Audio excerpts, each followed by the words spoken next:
When one door closes, another door opens. Oh, does the hay gonna come out? No.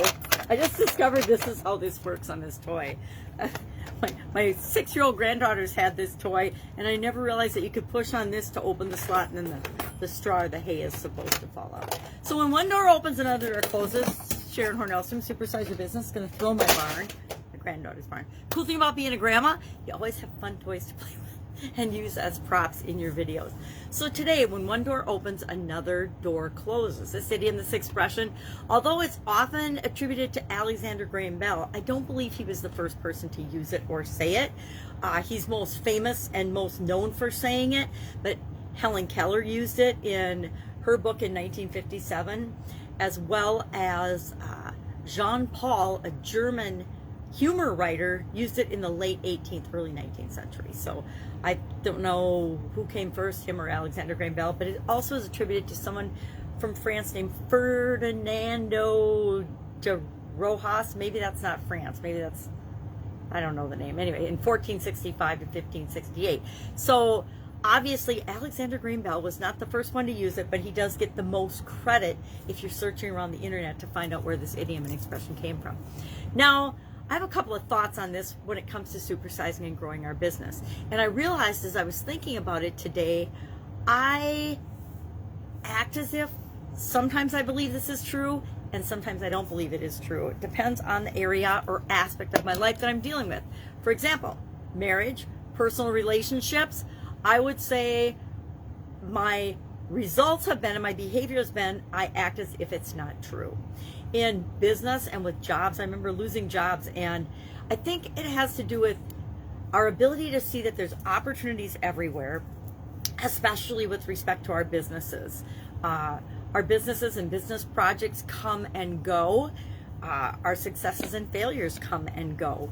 And if we realize that there's always another opportunity out there, there are infinite possibilities and infinite opportunities out there, not only for our businesses, but for our life as well, right? And for every area and aspect of our life.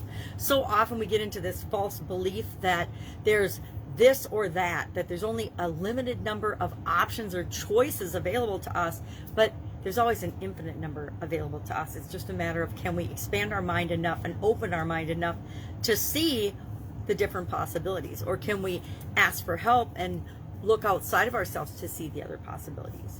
But when it comes to loss, I think it boils down to, after decades of experience with this, determining how long I'm going to experience that loss and go through that loss. So for example, if I lose a job, and I've lost several jobs in my career and in my lifetime, how long am I going to give myself to feel bad about that loss, and then so go from the problem is loss of income, loss of job, however you define it, how long am I going to stay there versus flipping into problem-solving mode and finding another job, finding another project, finding another business opportunity, etc.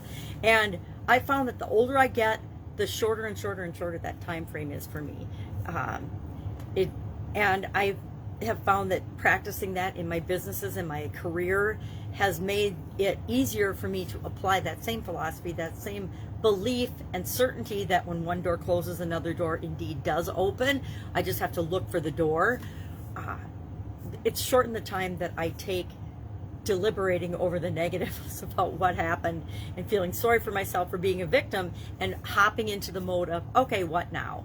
So this just happened, what's next is almost instantaneous now in a lot of areas and aspects of my life. There's still some that I struggle with, just like everyone else. We're all human. You know, most of those, as I'm thinking about it today, tend to be the more personal things. My vision, for example. I definitely have been dragging out dealing with certain areas and aspects of my physical vision challenges. But when it comes to business and projects and things like that, it's almost instantaneous, because my experience has taught me that there's always something else. There's always a solution. There's always something we can do.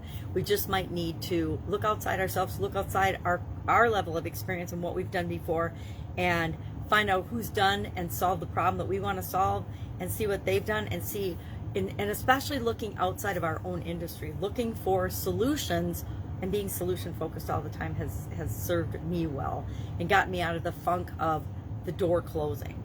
I think the Alexander Graham Bell version of the expression has something to do about we spend so much time looking at the closed door that we might miss the open door that's really been there all along, right?